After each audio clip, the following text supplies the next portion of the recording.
galera, olha o bebezinho hoje que eu vou fazer aqui o bike check. A bike do Raul. Muito top, velho, essa bike. Vamos lá, né? O quadro é um Astro Freeride. Vocês podem ver aí, ó. O choque é um Fox DHX RC4.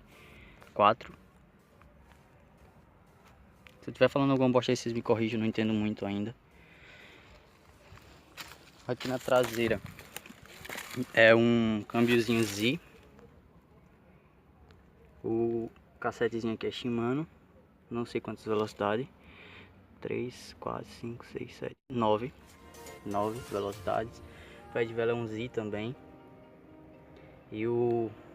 tá sem guia, né? Tá com esse Best Guard, se eu não me engano, acho que é o nome assim. FSA. A correntezinha Shimano. Os aros são VMAX, só que pintado aí, pintado e adesivado aí de Max. Os pneus são Shaiwang 2.35, é outro tipo de Shaiwang aí.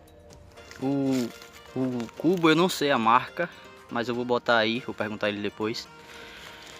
Aqui na frente é uma Boxer RC2 2010. Cubozinho Novatec. Acho que é Novatec, né? É, Novatec. Os discozinhos eu não sei. Se eu não souber aí, qualquer coisa eu pergunto a ele, coloco.